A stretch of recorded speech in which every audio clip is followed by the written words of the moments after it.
This is a what if that I only wanted to see, so if it comes out it's a miracle or I'm just stalling because I haven't uploaded the Percy Jackson what if. Naruto's POV. I wonder what that pervy sage was even thinking. Of course, I am always game for a challenge, but wouldn't it hurt that geezer to tell me in advance that entering this school also means cutting off my contact from the outside for 3 whole years? Well, not that it matters anymore, but I'm sure this is one of the games pervy sage is playing. And of course, I'm going to win. Can't rule Japan if I can't beat that old man now, can I? Besides, it's not that I'm not used to it. When I told pervy sage of my goals, he has been supportive all throughout. I don't think I'd even be here without him, and I will be forever grateful for that. All the challenges that involved me having to adapt to new surroundings, to ensuring my survival, and all other cool stuff, were experiences that allowed me to be me.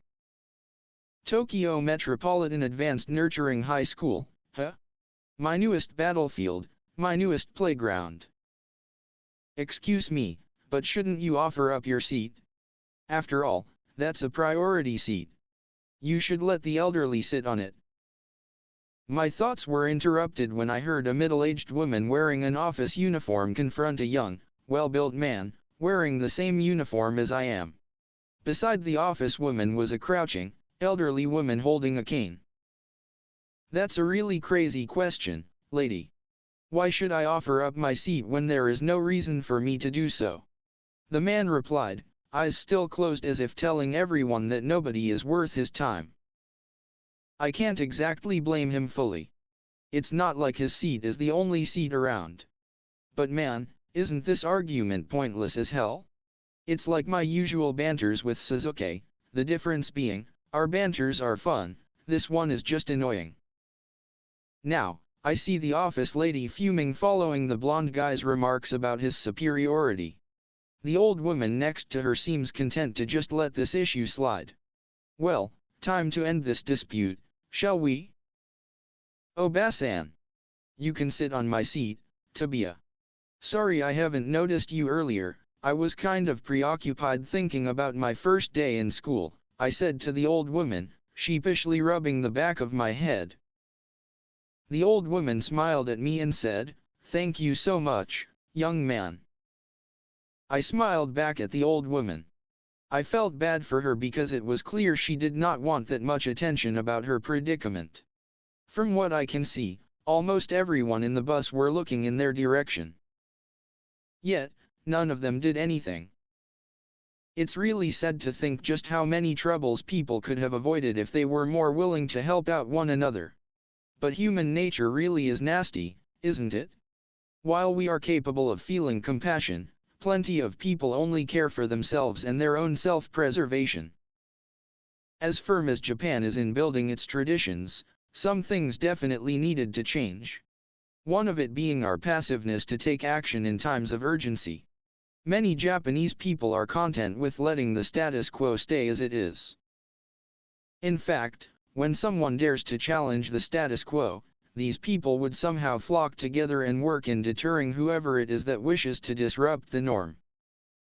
This is not only a problem in Japanese society, but it also applies to Japanese politics. It's how the LDP has dominated Japanese politics for most of the post-World War II Japan. I dislike this system despite how seemingly effective it was data-wise, because it takes away many things from our citizens. To quote a foreigner friend of mine, sheep herders thrive in Japan as it is filled with sheep. There are, of course, exceptions to that. And I'm hoping to see them in my new school. Hopefully, they don't disappoint me much. Yatter, I'm sounding a little like Sasuke, aren't I? I definitely shouldn't have spent a lot of time with that brooding emo. Sasuke and his daily wails about not being as good as Itachi. Heh, fun times.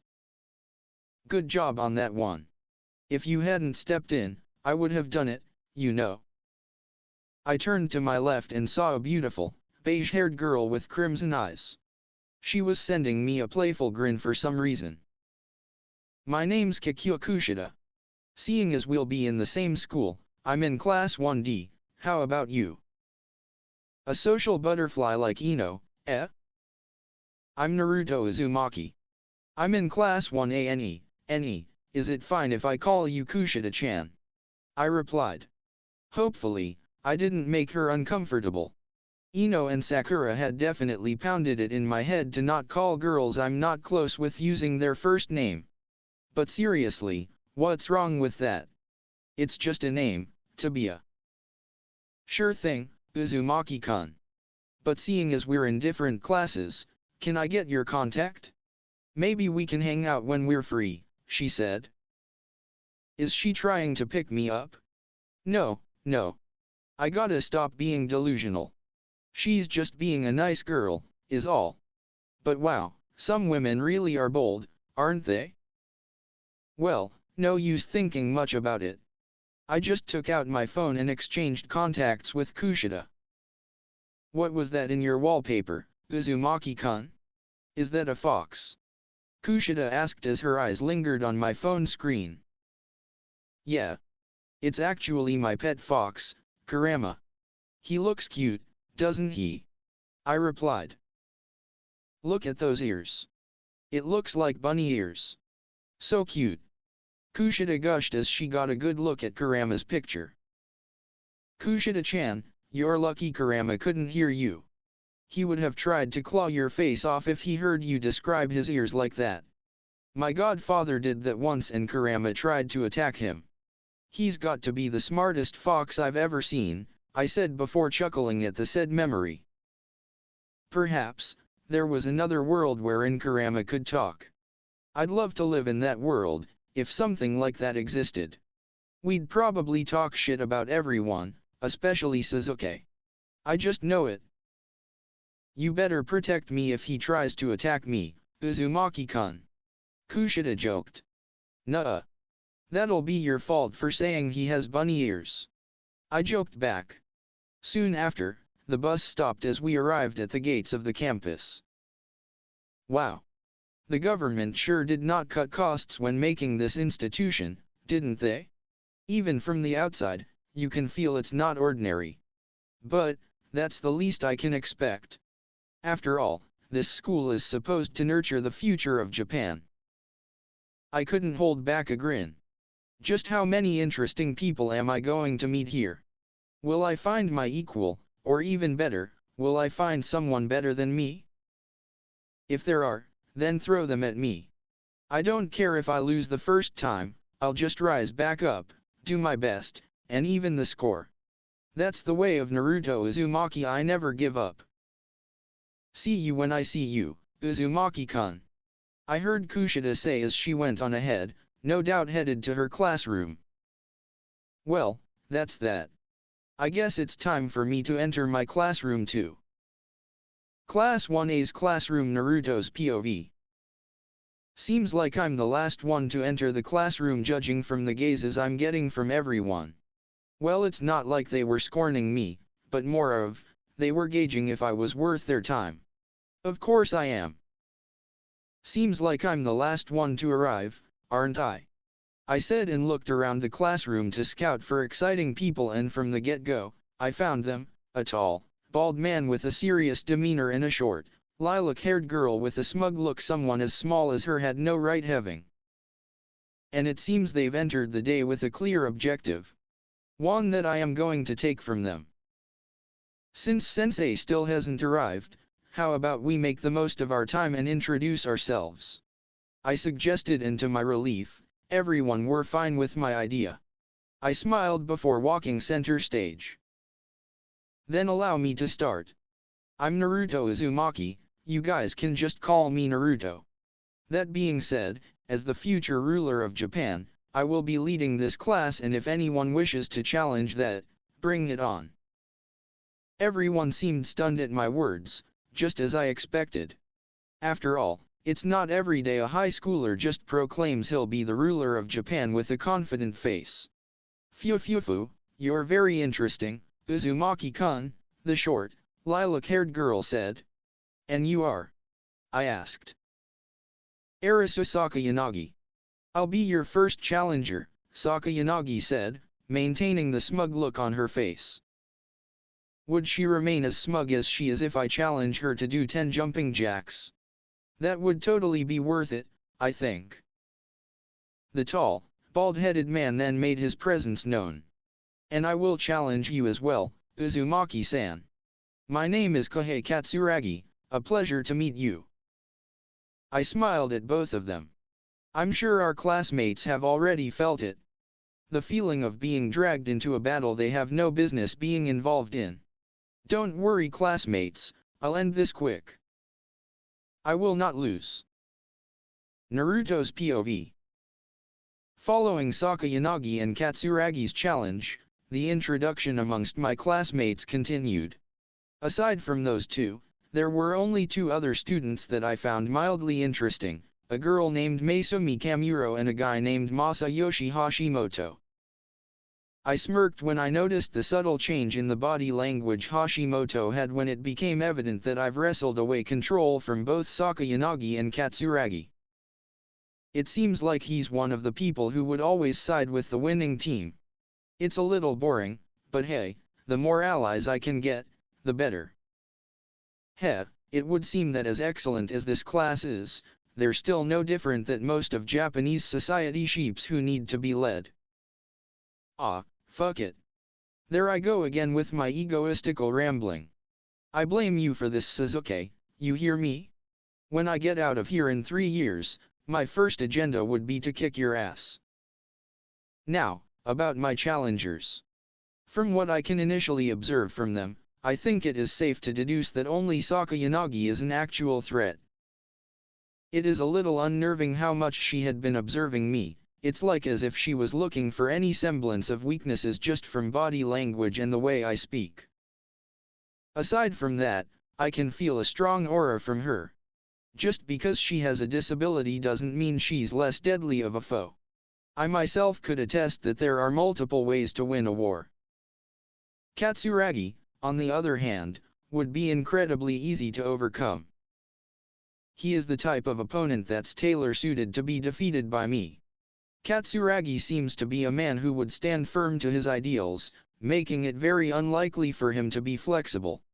As good as he is, he would be outmaneuvered once he encounters flexible individuals like myself and Sakayanagi. I finally took a seat at my assigned desk, and wouldn't you know it, my seatmate is the smug little girl herself. Hello Sakayanagi, I greeted her. Sakayanagi turned her head to me and sent me a sly smile. Phew, it seems like I'll be in your care, Uzumaki-kun, she said. I got to admit, Sakayanagi definitely looks cute. Not in the, I would like to date her way, okay. But more of in the, I'd protect her, kind of way. Now, if only she wasn't so smug. Admitting defeat already, Sakayanagi? I replied. That would be incredibly boring, wouldn't it? She replied. I laughed at her reply. Seems like we'll be getting along nicely. As much as I would like complete submission, it'll be interesting to see just how much would my enemies resist until they figure out they never stood a chance. One-sided battles just aren't interesting. Bring it on, Sakayanagi. Show me just how interesting students of this school can be. I then heard the first bell ring, and as if on cue, a middle-aged man with gray hair and green eyes entered the room and began examining our class. Good morning, students. My name is Tomonari Mashima, you can call me Mashima-sensei. In this school, we do not change classes in each grade, so for the next 3 years, I will remain as your homeroom teacher. A pleasure to meet all of you. Mashima-sensei said. After pausing for a while to gauge our reactions, Mashima-sensei continued speaking. The entrance ceremony will begin an hour from now, but before that, I will be handing everyone written materials containing information about this school's special rules. Take one of these and hand it to those in the back. Mashima-sensei then distributed a handbook to the rest of the class. As the handout reached my hands, I immediately began reading it. The Tokyo Metropolitan Advanced Nurturing High School differs from other Japanese high schools in a few ways. Here, the students are mandated to live in dormitories located on school premises. And like Jiraiya mentioned, any sort of outside contact is forbidden in school, and of course, leaving school grounds without permission was strictly forbidden. Despite this, the campus also came equipped with many facilities like its own karaoke spot, theater, cafe, boutique, and more. I could already guess this while riding the bus, but this place definitely seems like a simulation of a city. The school also boasted another unique feature, the S system. There are barely any details telling us what this is all about. Surely, that was on purpose, right? I will now hand out your student ID cards. By using your card, you can access any of the facilities on campus, purchase goods from the store, and so on. It acts like a credit card. However, it is imperative that you pay attention to the points you spend. At this school, you can use your points to buy anything. Anything located on the school premises is available for purchase, Mashima-sensei said. I rose an eyebrow at a certain interesting detail Mashima-sensei said. You can use your points to buy anything, huh? Your student cards can be used simply by swiping them through the machine scanner. The method is simple, so I think you wouldn't be confused. Points are automatically deposited into your account on the 1st of every month. You should have received 100,000 points already. Keep in mind that 1 point is worth 1 yen. No further explanation should be necessary, Mashima-sensei finished. The students around me, sans a few, were visibly shocked, but maintained their calm. As expected of Class A, I suppose. I wonder how those from the lower classes have reacted. Perhaps some are reacting like how Kiba at this moment. Man, I missed that mutt. Heh, you guys are a little too calm, aren't ya? Anyways, those points would be worthless after graduation, so don't be too stingy with how you spend them. Also, you can transfer points to any other student using your student IDs, but extortion of points from your peers is strictly prohibited. This school monitors bullying very carefully, Mashima-sensei warned. Does anyone have any questions? I then raised my hand. Ah, Naruto Uzumaki-kun. What's your question? Can you please explain in detail the point system? I find it hard to believe that the government would willingly allocate 48 million yen across all 3-year levels. Surely, there's got to be a catch, I said. Mashima-sensei sent me a knowing smirk. In my peripheral vision, I can see Sakayanagi grinning as she stared at me, and I could tell a lot of our classmates had their eyes on me. It's probably a question they were meaning to ask, but just couldn't bring it up. Unfortunately, I couldn't answer that, Uzumaki-kun. Any other questions? You said anything could be bought using our points. Can I buy that information from you, sensei? I pressed. Mashima-sensei let out an audible chuckle. You're very interesting, aren't you, Uzumaki-kun? As expected of Class A, heh, what a wonderful bunch of kids I'm given. I heard sensei say, muttering the last phrase under his breath. But yes, you can buy that information from me. Unfortunately, private points wouldn't be enough. Mashima-sensei responded. Understood. That would be all, sensei. I bowed my head at Mashima-sensei and sat back down. I can sense everyone looking at me with increased interest following my exchange with Mashima-sensei. Of course, I was not intending to buy information from sensei. I was merely guiding the conversation to the point that everyone in the class can understand what the S system was all about, or at the very least, have an idea about it. Aside from that, the exchange alone cements my position in the hierarchy of our class. With the looks of admiration I've been getting from about a third of the class, I can easily say that I have left Sakayanagi and Katsuragi in the dust. All according to plan. Thanks Shikamaru. When I become the Prime Minister of Japan, I'd definitely get that guy as my executive advisor or something. Where would I be without you, Shika? If there's no more questions, I will now take my leave. Enjoy your first day, Class A. Mashima-sensei said before exiting the room. I then felt a pat on my back, and as I turned around, I met face to face with the grinning face of Hashimoto. Talking like a class leader already, Emperor-kun. He joked. Emperor-kun. Well, you did say you want to rule Japan. Oh, and Sakayanagi-san, you can be princess. Hashimoto said, bringing in the lilac-haired girl in our conversation. Princess? Are you assuming I'll just submit to Uzumaki-kun? A little foolish, don't you think? Phew. Do you want to be called Empress instead? I joked, catching Sakayanagi off guard. As expected of Sakayanagi, she wasn't caught off guard for too long. Era? Asking me out on your first day? You're too bold, Uzumaki-kun. Unfortunately, I'm uninterested in blonde and loud.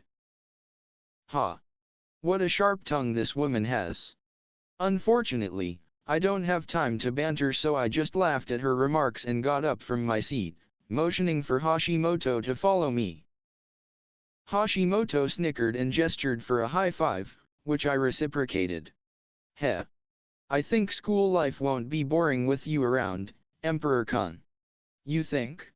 I'll make it more exciting than you could even imagine, Hashimoto. I can only imagine, Hashimoto replied. Say, want to exchange contacts? I told Hashimoto, who nodded, and then, we exchanged contacts. With that, I secured my first colleague in this school. Hashimoto's POV. I came in this school with two specific goals in mind, to have fun. And to always be with the winning team. When I entered Class 1A, I saw two people who may be worthy of leading this class, Arisu Sakayanagi and Kohei Katsuragi. But if you were to ask me, Katsuragi would inevitably be crushed. If not by Sakayanagi, then by the other classes. I am well aware of what this school is all about. It's built upon competition. Class A is at the pinnacle, and Class D are, quite frankly, the bottom feeders. That's why, it is truly fitting that I was sorted into Class A. After all, life isn't worth it if you are not ending up on top. But then, Emperor-kun arrived in the scene. Just as I was planning on allying myself with Sakayanagi, this bold, confident man came up in class declaring he will rule Japan. I don't know if it's by design, but his late arrival in class put more impact in his words, given all the eyes were on him when he made that declaration. The man even had the audacity to claim that he will be leading the class, despite observing there are already other people interested in staking their own claims. But surprisingly enough, I do not sense any arrogance from Emperor-kun. Naruto Uzumaki merely exuded incomparable confidence that I am very sure he can back up. Of course, that isn't enough for me to side with him, but then, minutes later, he manipulated Mashima-sensei into indirectly giving us more information on how this school operates. It was something that I sensed Sakayanagi was going for as well, but Emperor-kun beat her to the punch, showing his unmatched assertiveness. Then, I decided. For as long as Naruto Uzumaki remains as interesting and as formidable as he is, I will follow him. Also that I will find myself on top. Very selfish of me, isn't it? Heh, not that I care. Naruto's POV. As I saw Hashimoto walk away from me, I couldn't help but have a smile on my face. Ha, heavy mercenary vibes coming from that guy. But that's fine. So long as I keep winning, I don't think that guy would turn his back on me.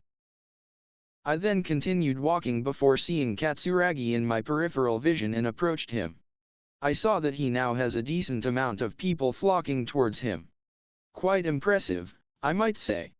But, for how long will that last? Perhaps, I could dominate him and integrate him and his followers into my group. That would be something. He's not the first stoic, traditionalist guy I had to put in line. There's Niji, whose ass I kicked so hard he became a devoted follower. Would the same apply to Katsuragi? Probably not. He seems overly driven by honor to even entertain physical challenges. Katsuragi. Uzumaki-san.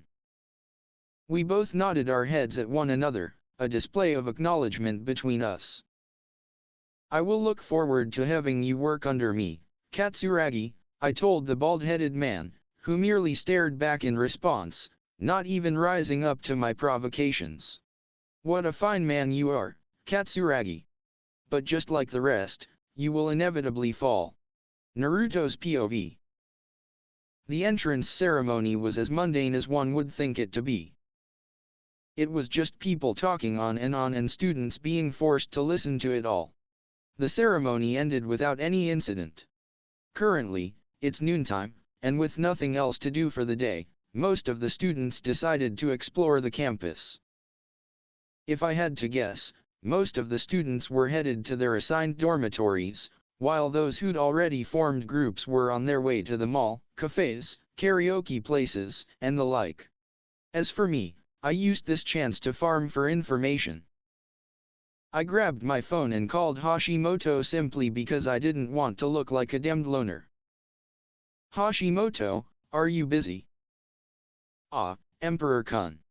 No, not really. What's up? I'll be gathering information about the S system. I'd like for you to accompany me. Can you do that? It's one of the things Pervy Sage had taught me, effectively controlling the mood of the conversation. With this, I established that I am above Hashimoto, but I've done this in a way that he could comprehend it as a simple request he's compelled to comply with. Sure thing. Where are you at? The park entrance. All right. I'll be there in 10. Less than 10 minutes later, I saw Hashimoto approaching and waving as he neared me. This guy is definitely going to be popular.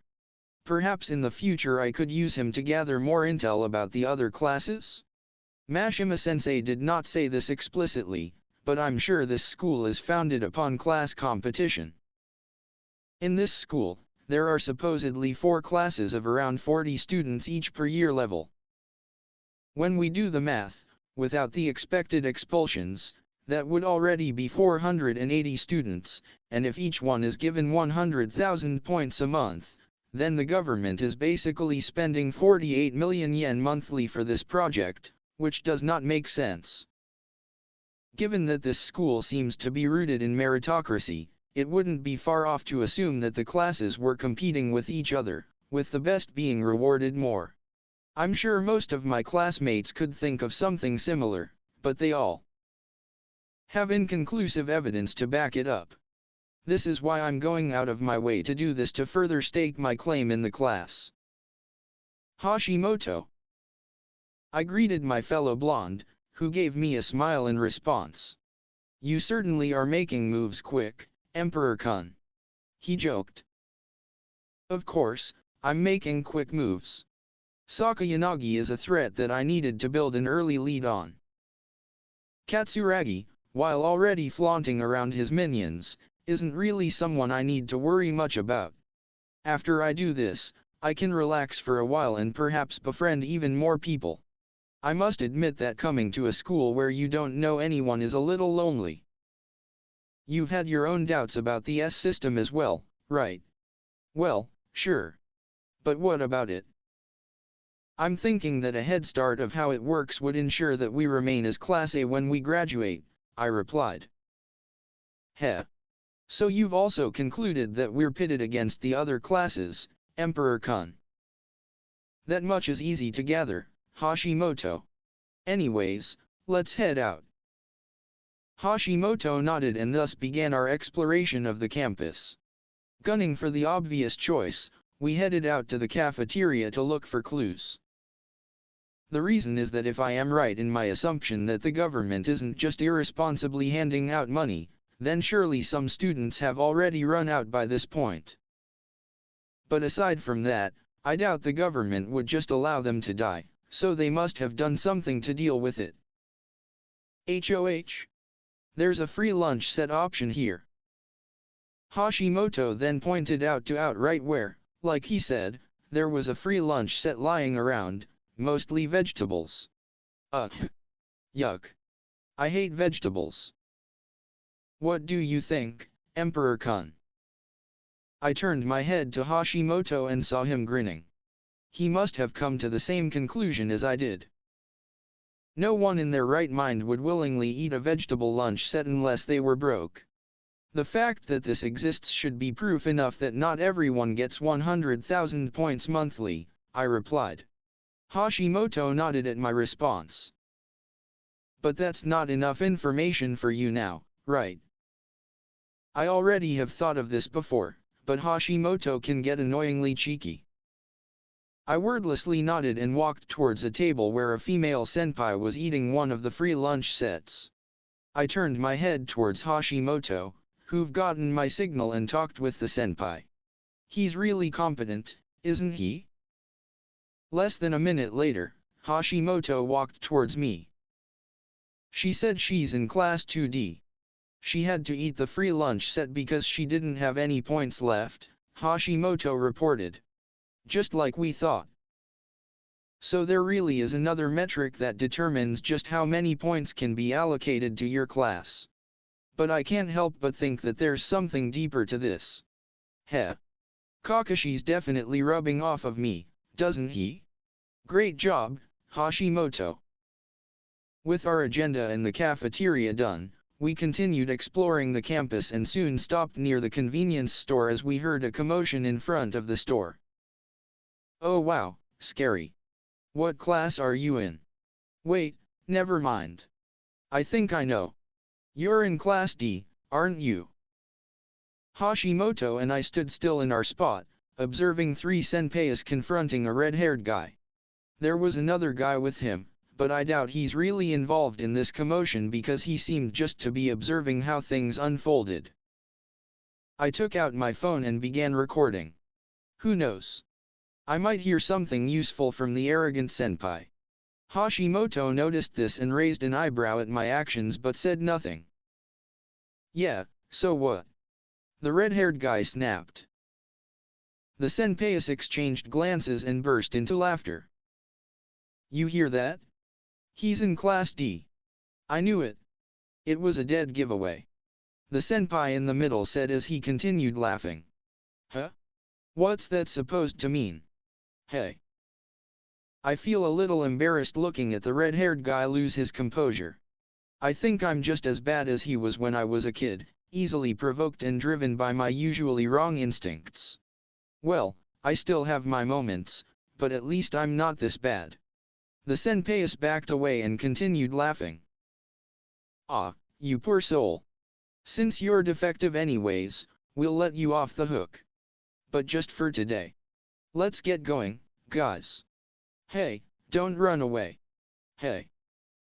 Yeah, keep yapping. You guys will be in hell sound enough anyway. Thank you for this incredible info, senpais.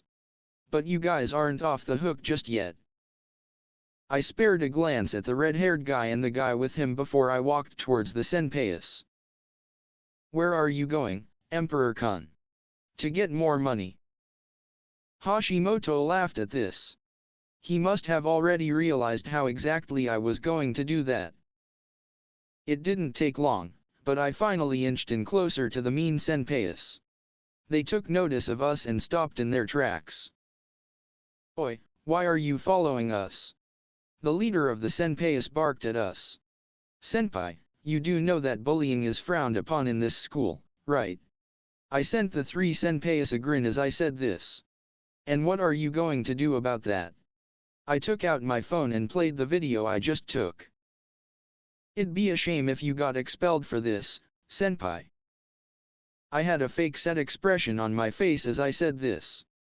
The three senpais then glanced all over the vicinity as if looking for something.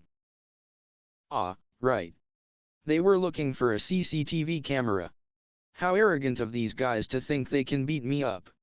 Luckily for them, it wouldn't end up badly for them as there were a couple of cameras around us. The leader recognized this and sighed at the predicament he found himself in. What do you want?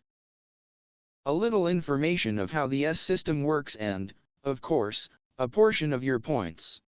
Speaking of, how many points do you have, senpais? 800,000, 500,000, 450,000. Since I'm feeling nice, I'll only take 200,000 each. The three glared at me while Hashimoto, who was behind me, chuckled. We'll get in trouble if we reveal that much to you. Make it 150,000. Heh? Is he trying to negotiate? Well, I suppose I can be a little nice to him. That's fine by me, senpai. The senpai then told me everything he knew about the school system.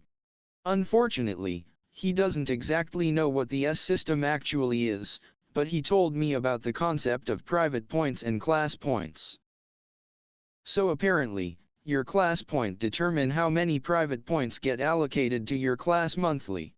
One class point equals 100 private points, so currently, each of the classes stand at 1,000 class points since all of us were given 100,000 private points.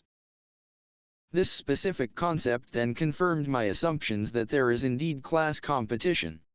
The senpai then tried to haggle the points they would pay by supposedly sharing something about a special test. He's a little stupid, isn't he? I declined, and Happy took 450,000 points in total. I walked away from the sulking senpais with Hashimoto not that far behind. Our expedition went better than I even expected. We've gathered plenty of information to work with and then managed to get myself plenty of points. I wonder if there's a shop that sells ramen here. You're something else, Emperor-kun, Hashimoto said. And you've done well yourself, Hashimoto, I replied. It's painfully obvious that siding with you means siding with the winning team, Hashimoto responded. At least he's honest. But before that, I'll be transferring you some points as thanks for today. Hashimoto chuckled. What a benevolent ruler. I ignored his joke and transferred 150,000 points to his account. With the transaction gone, I bid Hashimoto goodbye and thanked him for accompanying me. Maelstrom Naruto's POV. On our second day of school, well, technically, it was our first day of class. I found myself amongst the first ones to arrive in class. Some of the people greeted me, and of course, I waved back. I'm not Sasuke, you know? Good morning, Emperor-kun. I turned my head and saw the grinning form of Hashimoto, who was not alone. With him was a good-looking guy, Satonaka, I believe his name was. Good morning, Hashimoto, Satonaka. I greeted both of them.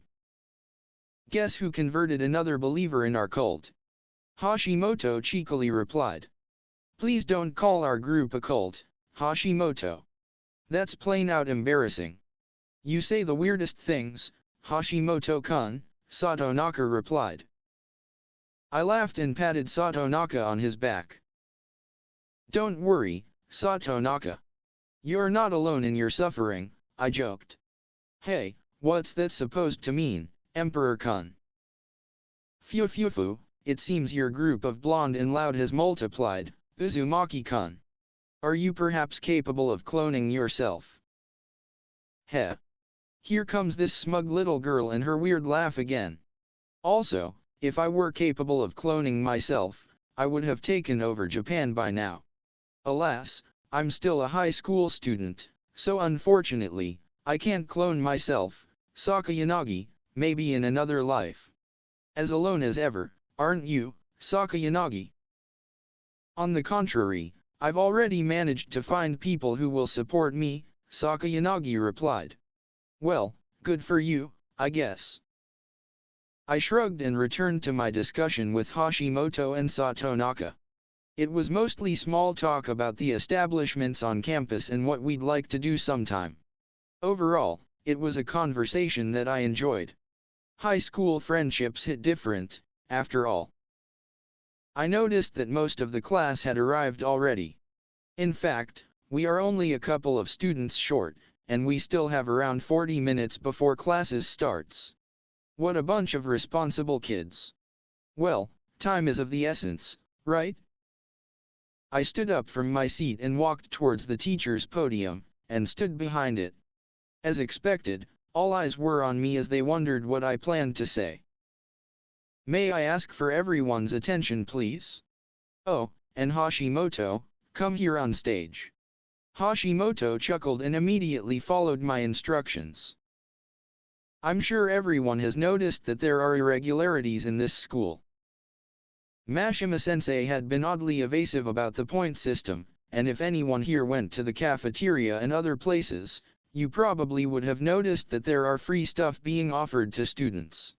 Surely, it was there by design, right? I got to give myself props for that one. I sound really smart, don't I? Take that, pervy sage. People began chatting with each other, affirming my sentiments, but weren't exactly convinced just yet. "What do you mean by this, Uzumaki-san?" Katsuragi asked. Katsuragi is a tough nut to crack, isn't he? He already understood where I was headed with the discussion, but I suppose it doesn't sit well with him how I'm gaining influence within the class. Hashimoto and I explored the school yesterday and found out very interesting details about this school. Like what some of us have probably guessed, we are going to compete against the other classes. B, C, and D. We, in Class A, are rated as the best class in terms of capabilities, but it is possible for any of them to overtake us given the right conditions. It was something that a senpai graciously shared with us. As if any defects could overtake us. With Katsuragi leading the class, nothing will stop us, the arrogant loudmouth Yahiko, I believe his name was, said. Yet Katsuragi did not have the due diligence to look underneath what this school is all about. Or, at the very least, did not bother warning the class about what he had noticed. Not much of a great leader, is he? Yahiko sat back down. Now, before I was rudely interrupted, Hashimoto and I also found out that there is no guarantee that we will receive 100,000 points per month. In the case of the unfortunate classes, is it possible for them to receive no points at all, which is why there are free essentials like food and toiletries around. The school judges how many points we will receive through a combination of factors like academics and overall behavior. I paused for a while and allowed my classmates to take in the information that I shared with them. Now, I assume the school does this by monitoring our conduct via security cameras planted in various corners in the classroom. Just like that one, I said, pointing to a small camera to my left. The camera was located in a good location that covered many areas to observe. There are blind spots, of course, but it was covered by other small cameras planted on the blind spots that I spotted. Emperor Kun really is amazing, isn't he? Hashimoto chimed in, grinning at the bewildered faces of Class A. Yeah. With Uzumaki-san leading us, I'm sure we'll graduate as Class A. Man, how the hell did he even notice all of those things? Because I'm awesome and trained by some of the stealthiest people the world has ever seen. This is hardly a challenge for me, Tabia. Ah, damn it. I used Tabia in my monologue again. Not cool. To those who believe Emperor Kun is fit to lead the class, he'll treat everyone to lunch. Hashimoto, you bastard. What the hell was that for? Turning my head to the culprit, all I got was a cheeky grin in response. Shikamaru is right, blondes are troublesome. Maybe I should dye my hair red? I mean, my mom did have red hair. Nothing much I could do, I guess. Half the class are cheering already. You'll pay for this, Hashimoto, you traitor. Phew, quite the interesting piece you've got. Sakayanagi, in her usual smug fashion, couldn't help but poke fun at me. He has his uses. Sakayanagi glanced at me, chuckled, and then turned her head away. What a weird girl.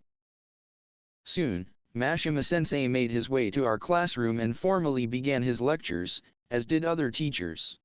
Well, it wasn't really lectures but an overview on the course objectives and syllabus.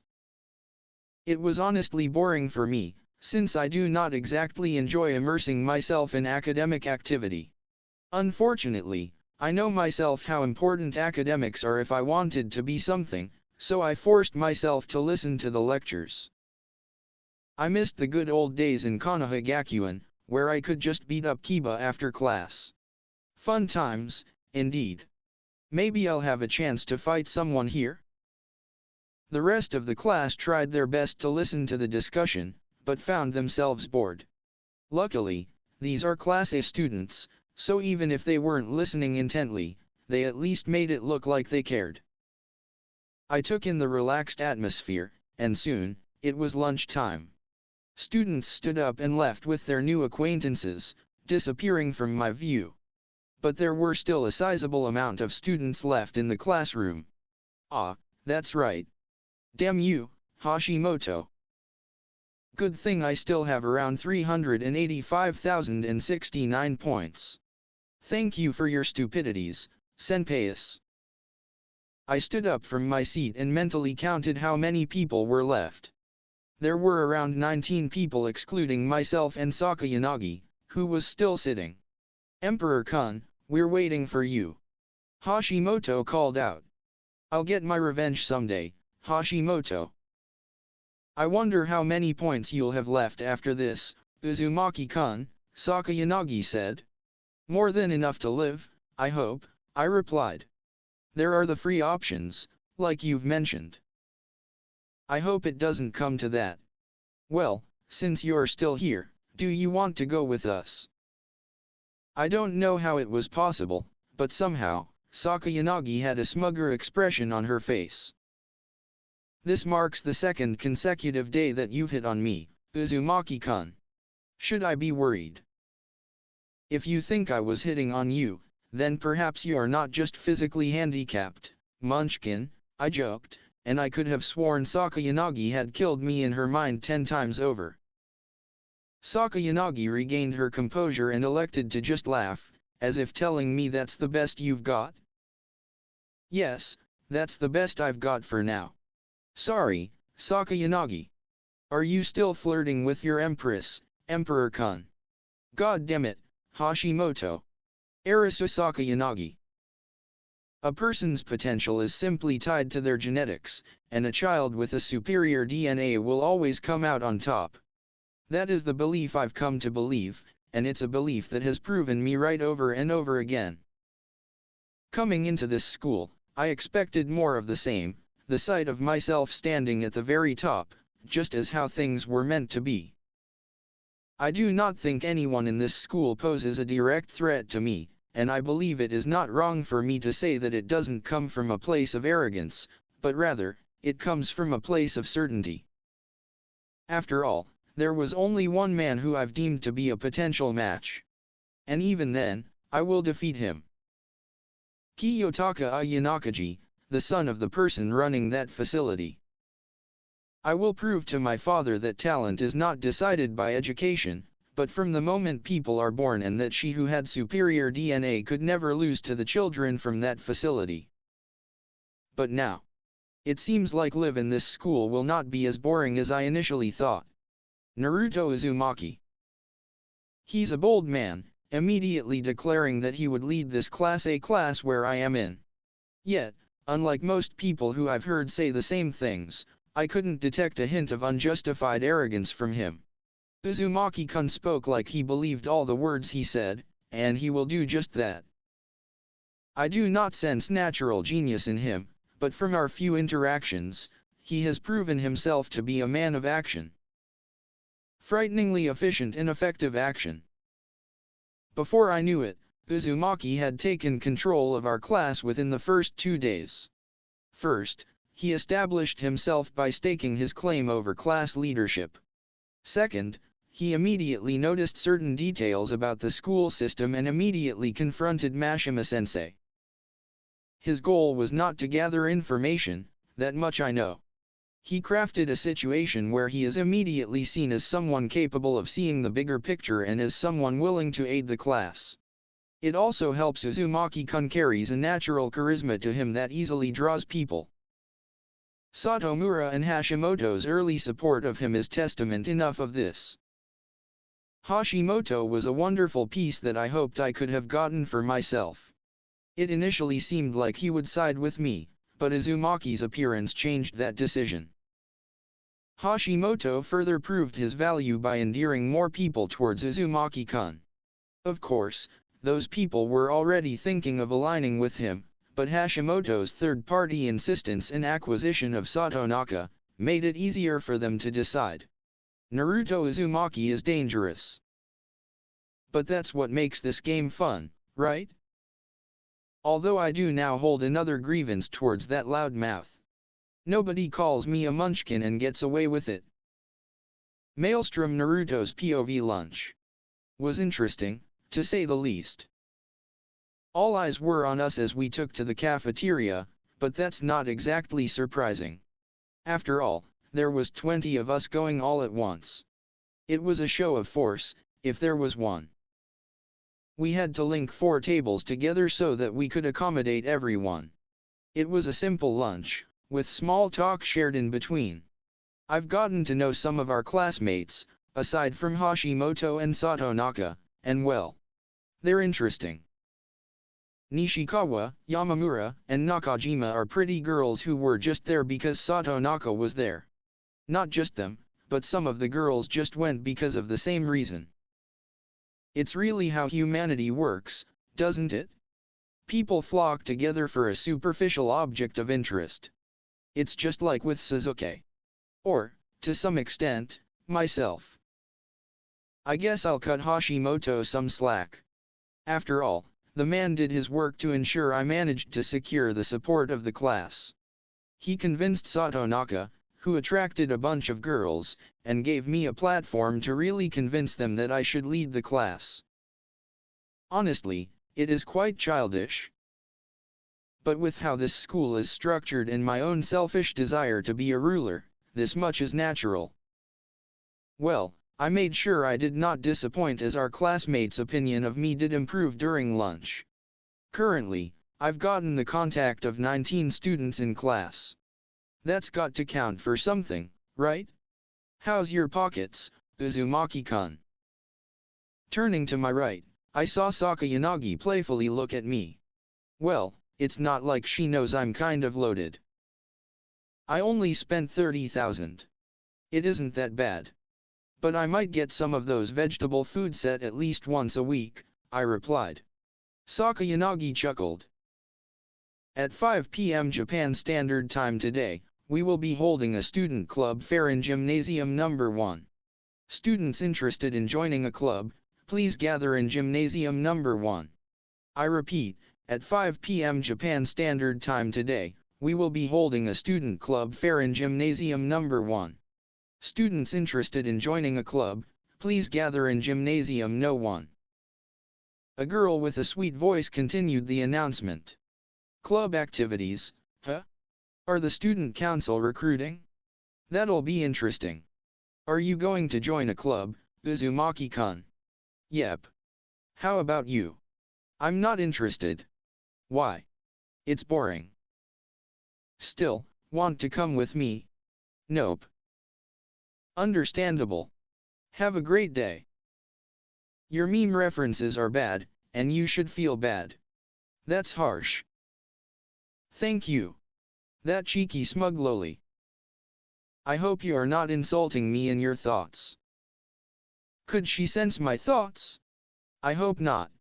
I've been planning to have more insulting thoughts about her because if I say it to her up front, I might end up getting killed. What are you going to do about it? Smack me with your cane. I've done it now. Hashimoto, pray for me, my brother, and take care of Class A in my stead. I will be dead soon. I don't wish to taint my father's gift by having it smack your flesh. Oh, thank God. But I will not forget about this. I hate you, God. There are more people here than I expected, I said. Standing from my right side, Hashimoto spared me a side glance as he chuckled. After class had ended for the day, Hashimoto, Satonaka, and I went to the gymnasium. Nearly all of the students assembled here were first-year students. If I had to guess, about 100 people were waiting around. The three of us stood by the left side of the room and waited for the fair to begin. While waiting, we reviewed the pamphlet students received upon entering the gymnasium. It contained detailed information about club activities. Are you guys planning to join a club? Hashimoto didn't hesitate and told us he would join the tennis club. Satonaka, on the other hand, shrugged. For someone with the face of a school idol, he seems pretty lax about everything, doesn't he? How about you, Emperor-kun? I'll see if the student council is looking for applicants, I replied, to which Hashimoto grinned. Just as expected. Stop saying stuff like that, Hashimoto. I might just begin thinking you're just controlling me from the shadows. Heh, I wonder if there's a student in school who'd use that playbook. There might be some, but I doubt it, given that many kids here are too high-strung to allow themselves to stay in the background. Stop teasing Uzumaki-san too much, Hashimoto-san, Satonaka said. You're truly an angel, Satonaka-kun. Save me from this scheming demon. You never run out of steam, Tabia. God damn it. Hashimoto laughed, and even Satonaka-kun was unable to contain his giggles. What the hell is Tabia supposed to mean, Emperor-kun? Even emperors have their imperfections, don't they? Satonaka chimed in. Traitor. I thought you were on my side, Satonaka-kun. I will not forget this day, you hear me? We have to feel human once in a while, I said, acting like I was unaffected by the joke. We might have to rip that stick out of your ass one day, Emperor-kun, Hashimoto quipped back. Satonaka laughed at this exchange. Thank you all for waiting, first-year students. We will now begin the club fair. A representative from each club will explain their function. I am Tachibana, the student council secretary, and organizer of the club fair. It's nice to meet you all. Tachibana, a tiny and adorable purple-haired woman, made her statement, and as she said that, representatives from each club quickly lined up on a stage. It was quite a diverse crowd. The club representatives included everything from burly athletes in judo uniforms to students dressed in beautiful kimonos. That's one cute loli senpai.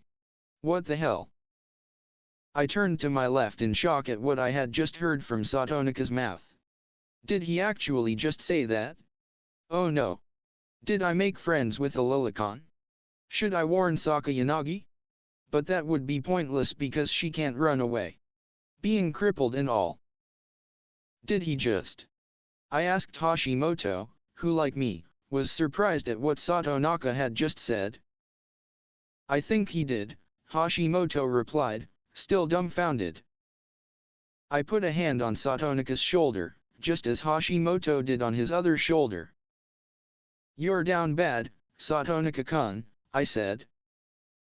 Satonaka blinked, turned his head to both of us, and remained silent.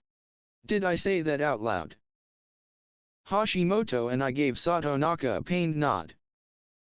You must change your ways, Satonaka. The way of the lolicon is impure and sullied, I joked dramatically. You're one to talk, Emperor-kun. Your empress is up there, you know. I will try to kill you one day, Hashimoto.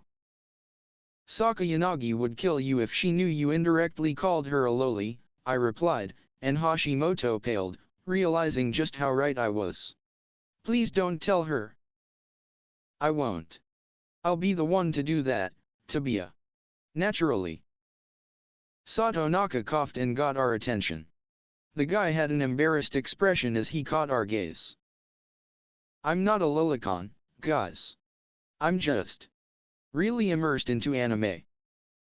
Takabana senpai just looked like the stereotypical loli senpai in anime, Satonaka reasoned. Well, whatever you say, man. Hi. Hashimoto dismissed Satonaka, waving a hand in front of the man. The three of us watched as the clubs began their pitches to the first-year students one by one. There are quite a lot of clubs for a school with around 480 students, now that I think about it. But that's an elite school for you, there is room for just about anyone. From the pamphlet in my hand, I learned that a club only needed a minimum of 3 members to form a new club. Perhaps the three of us could start a new one? That being said, none of the clubs were extraordinary. Same boring spiel, and like in usual schools, recruitment is usually predicated by a student's prior interest in what the club had done, so they don't need to go all out in their pitches. As the upperclassmen finished their introductions, they walked off the stage and headed toward an area where some plain tables had been set up. Probably a reception area designed to accept new members. Eventually, everyone walked off until only one person remained. Everyone focused their attention on him. The guy carried an aura of power, didn't he? He's probably the student council president. He appeared to be about 170 centimeters tall, so he wasn't very tall. He was slender, with sleek black hair. He wore sharp glasses and had a piercing, calculating gaze.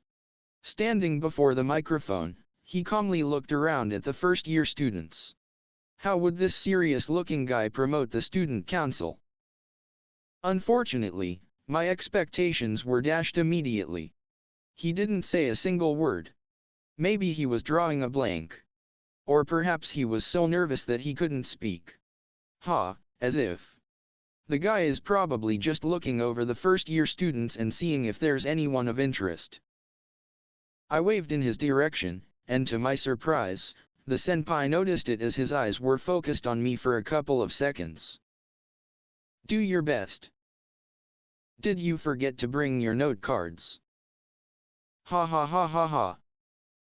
The first-year students hurled comments at him. However, the upperclassmen stood on the stage calmly, without trembling.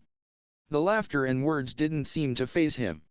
When the laughter had reached a crescendo, it suddenly died. He wore an apathetic expression. "What's with this guy?" remarked an astonished student. The gymnasium buzzed with people talking, yet the boy on the stage still did not move. He stood there, quiet and motionless, staring fixedly at the crowd. The relaxed atmosphere gradually changed, and things took an unexpected turn. It was as if some chemical reaction had taken place. An unbelievably tense, quiet mood gripped the entire gymnasium. Even though no orders had been given, the silence was so terrible that it seemed to have gagged everyone. Not a single student looked able to open their mouth. The silence continued for about 30 seconds or so. Then, the student started his speech, slowly scanning the crowd. "I'm the student council president. My name is Manabu Horikita," he said. The student council is looking to recruit potential candidates among the first-year students to replace the graduating third years. Although no special qualifications are required for candidacy, we humbly ask that those considering application not be involved in other club activities. We generally do not accept students involved elsewhere. He spoke in a soft tone, but the tension around us was so thick it felt like you could cut it with a knife. He had managed to silence over 100 new students in that spacious gymnasium. Of course, it wasn't his position as student council president that granted him this deference. That was simply Horikita Manabu's power. His presence dominated everyone around him. He's quite the interesting senpai, isn't he? Furthermore, we in the student council do not wish to appoint anyone with a naive outlook. Not only would such a person not be elected, but he or she would also sully the sanctity of this school. It is the student council's right and duty to enforce and amend the rules, but the school expects more than that. We gladly welcome those of you who understand this. Horikita-senpai didn't pause even once during his speech. Immediately after his spiel, he hopped off the stage and left the gymnasium. None of the first-year students could utter a word as we watched him go. I'd say it's probably because they didn't know what would happen had they talked. I'm looking forward to working with Horikita-senpai. Thank you all for coming. The club fair has ended. We will now open the reception area to anyone interested in signing up. Also, registration will be open until the end of April, so if any student wishes to join at a later date, we ask that you please bring the application form directly to the club you wish to join. Thanks to the laid-back Takabana-senpai or cute loli-senpai, if you were Sato Naka, the tension in the air dissipated. Afterward, the third-year students who had introduced their respective clubs started taking applications. Hashimoto bid Sato Naka and I goodbye as he headed towards the tennis club. Sato Naka was the same, sending his goodbyes as he would try out for the soccer club. Now, that leaves me by myself. After filling up my intent to join the student council, I exited the gymnasium and once again caught a glimpse of the brown-haired, yellow-eyed guy I saw during the bus ride and the fiasco with that red-haired boy. I wonder if I'll be seeing more of that guy. Sure, his eyes look dead, but that's not fooling me. He's probably as deadly as they come. During the bus ride, he was keenly observing what was happening with the blonde guy and was the same during our convenience store trip. He wasn't just a bystander, he was analyzing what would happen. Well, I'm bored and alone, so why not talk to these guys? Yo. The brown-haired boy seemed lost in thought, and it took a while before he saw me approaching. Alongside him was a pretty girl who might be related to Horikita-senpai, and 3 boys, including the brash redhead from yesterday. Damn it. Not another Eichmann. I heard one of the 3 boys say. It was a guy who looked like a background character if I'm being honest. Someone who existed just to spite popular characters. Chill out, dude. I don't think you'd be able to score with any girls, even if you're the only man alive, I joked, a malicious grin forming on my face. His 2 friends laughed at him. Come on, guys, at least defend your friend's dignity. What's your problem? The guy, who screamed massive pervert energy, said. I ignored him and turned to the brown-haired boy. Naruto Uzumaki, from Class 1A. You are. Kiyotaka Ayanokaji, Class 1D, Ayanokaji replied, his voice really devoid of life like his eyes. Was this perhaps my first encounter with a living corpse? At least he isn't a ghost. I offered a hand which Ayanokaji received as we exchanged a handshake. Ah, sorry for my rudeness. I introduced myself to Ayanokaji because we were on the same bus when I came here. I said to the 3 boys, alongside her, if I remember, and pointed at the girl as I said so. So, what are your names? I asked the 4. Ken Syudo, Haruki Yamauchi, Kanji Ike. My eyes turned to the woman who remained silent. Eni, Ayanokaji. Is she related to Horikita-senpai by any chance? They look alike, don't they? Ayanokaji shrugged but didn't deny it either. So he probably doesn't know if they're related. The dark-haired woman simply disappeared without saying a word. How rude of her. But judging from the lack of reaction from the 4 guys with me, it must be a common occurrence. Do any of you guys have a thing for that girl? Be careful. Ice queens like to bite. A lot, I joked. Horikita is pretty, but I like bubbly and cheerful girls more. Just like Kushida-chan. Ike replied. He and Yamauchi were somehow sent to La La Land. Wait, that name sounded familiar. Well, I think it wouldn't be a good idea if I told them I got her number from the first day, so I turned to the next most normal guy in the room, Syudo. You look built, man. Do you do sports? Thanks, man. I have played basketball since elementary school, so I thought I'd join the team here, Syudo replied. Well, that's not too far off. Syudo had an athletic build. How about you, Ayanokaji? Any clubs of interest? Ayanokaji turned his head in my direction and shook his head. He then turned his head towards Yamauchi and Ike and asked if they had joined a club. Of course, the disappointing perverts weren't here to join a club. They believed they'd have a so-called fateful encounter in their walk. What is a fateful encounter, anyway? I asked. A Nikeman like you wouldn't be able to relate, but I will share my knowledge with you. I wanted to get a girlfriend as soon as possible. That's my goal. That's why I'm keeping my eyes open for an encounter, Ike replied. Should I break the news to him?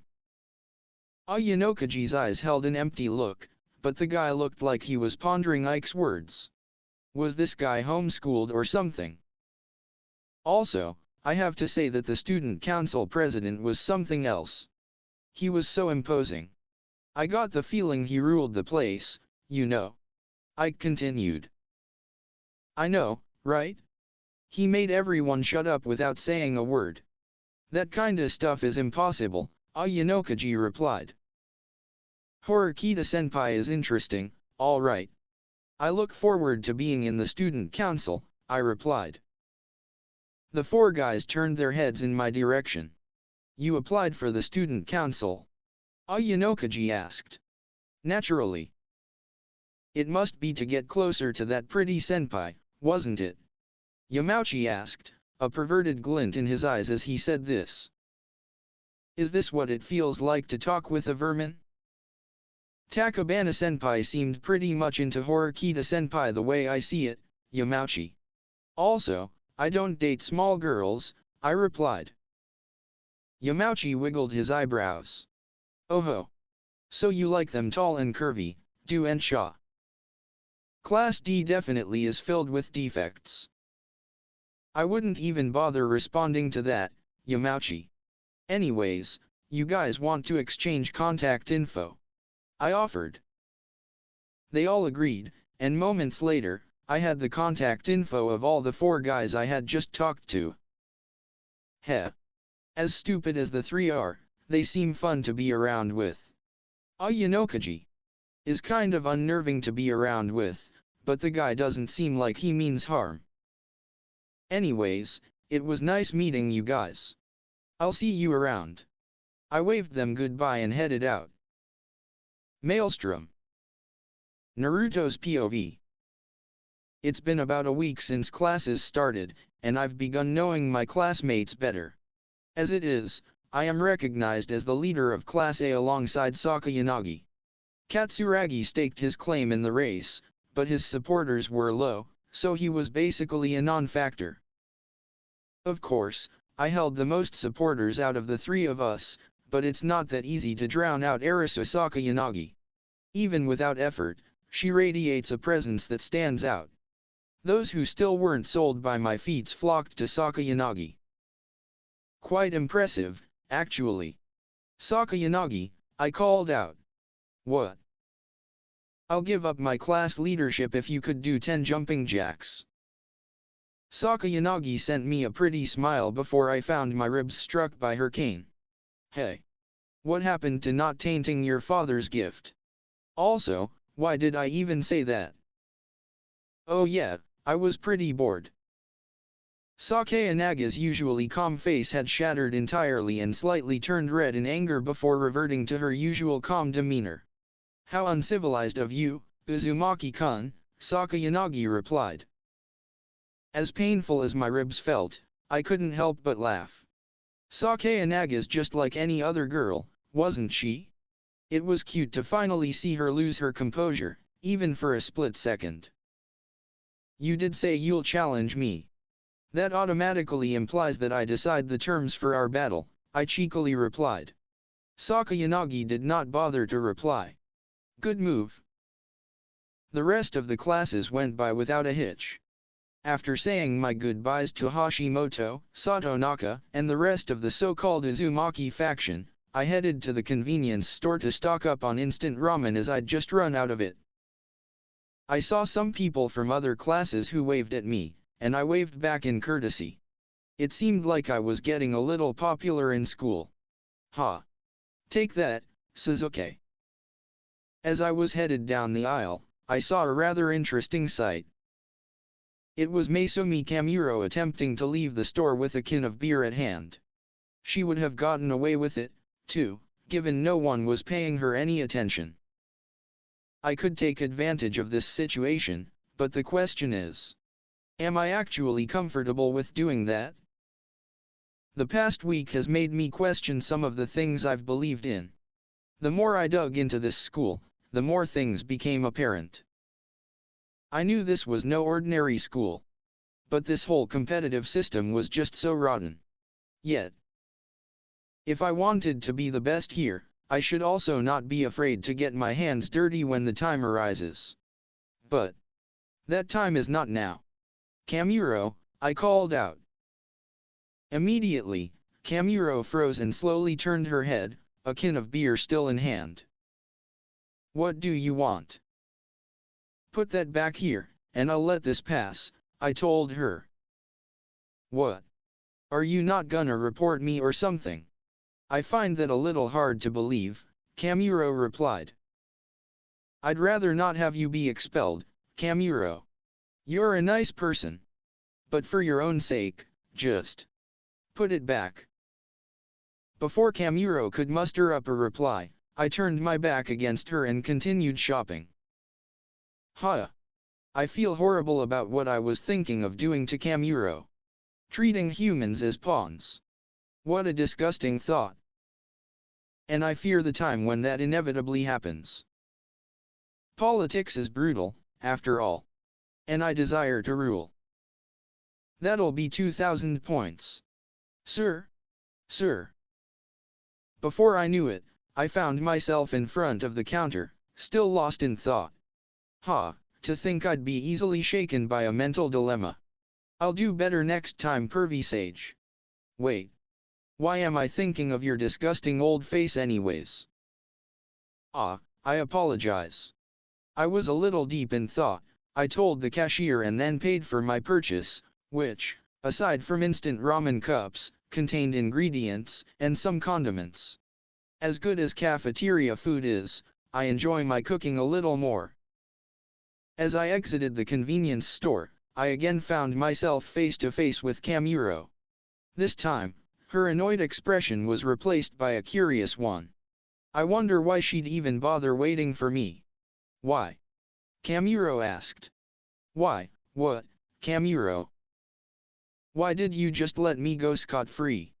With the power struggle between you and Sakayanagi, I figured you would have attempted to push me toward your faction. HOH. Kamuro is quite sharp, isn't she? I'm already miles ahead of Sakayanagi at this point. There's no need to pressure you into joining my faction. If anything, I'd like for your support to be genuine rather than one founded by coercion, I replied. Kamuro raised an eyebrow at that one. You're weird, she said. I get that a lot. Of course you do. Well, is there anything else you wanted to discuss, Kamuro? Kamuro shook her head and bid me good night. Well, at least that ended up well.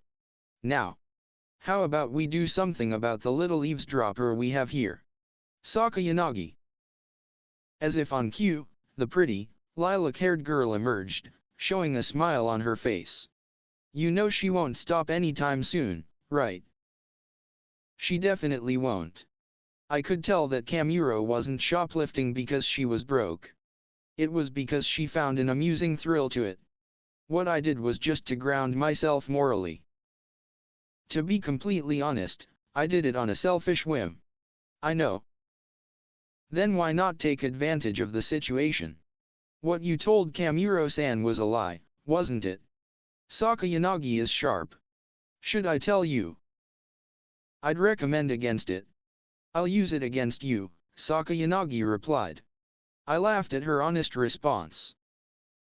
Arisu Sakayanagi is an interesting person herself. She's sharp. Probably sharper than I even am. Hell, I think my few non-tangible edges against her would just be my assertiveness, my unpredictability, and of course, my charisma. As magnetic as Sakayanagi is herself, she's not capable of matching how easily I can draw people to my side.